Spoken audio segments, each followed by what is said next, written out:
ನಮಸ್ಕಾರ, ನಿಮಗೆಲ್ಲರಿಗೂ ಸ್ವಾಗತ. ಭತ್ತದ ಜಿಗಿಹುಳ ಮತ್ತು ಕಾಂಡ ಕೊರಕಗಳ ನಿಯಂತ್ರಣ ಆಧಾರಿತ ಈ ವಿಡಿಯೋದ 7ನೇ ಮಾಡ್ಯೂಲ್ಗೆ. ಇದರ ಹೆಸರೇ ಸಮಯದಲ್ಲಿ ಸ್ಪ್ರೇ, ಅಂದರೆ ಅಧಿಕ ಇಳುವರಿ. ಈ ಅಂತಿಮ ಮಾಡ್ಯೂಲ್ನಲ್ಲಿ ನಾವು ತಿಳಿಯೋಣ ಡೆಲಾಡ್ಯಾಕ್ಸಿನ್ನ ಸಮಯದಲ್ಲಿನ ಬಳಕೆಯಿಂದ ರೈತರಿಗೆ ಹೇಗೆ ಸಿಗುತ್ತದೆ ಹಚ್ಚ ಹಸಿರಾದ ಬಲಶಾಲಿ ಫಸಲು ಮತ್ತು ಅಧಿಕ ಇಳುವರಿ. ಸರಿಯಾದ ಸಮಯದಲ್ಲಿ ತೆಗೆದುಕೊಂಡ ಸರಿಯಾದ ನಿರ್ಧಾರದಿಂದ ಫಸಲು ಸಮೃದ್ಧವಾಗುತ್ತದೆ.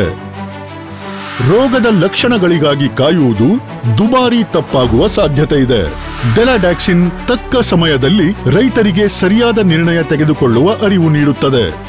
ನಿರ್ಧಾರಿತ ಸಿಂಪಡಣೆಯ ಶೆಡ್ಯೂಲ್ ಅನ್ನು ಅನುಸರಿಸಿದಲ್ಲಿ ಕಣ್ಣು ಜಿಗಿಹುಳ ಮತ್ತು ಕಾಂಡ ಕೊರಕಗಳ ನಿಯಂತ್ರಣದಲ್ಲಿ ಸಹಾಯ ಮಾಡುತ್ತದೆ.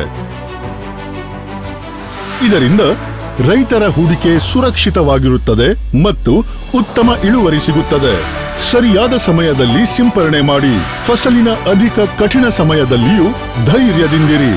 ಡೆಲಾಡ್ಯಾಕ್ಸಿನ್, ಕೋರ್ಟೆವಾದ ವತಿಯಿಂದ ಸದೃಢ ಮತ್ತು ಉತ್ತಮ ಬೆಳೆಗಾಗಿ ಸರಿಯಾದ ಸಮಯ, ಸರಿಯಾದ ನಿರ್ಧಾರ.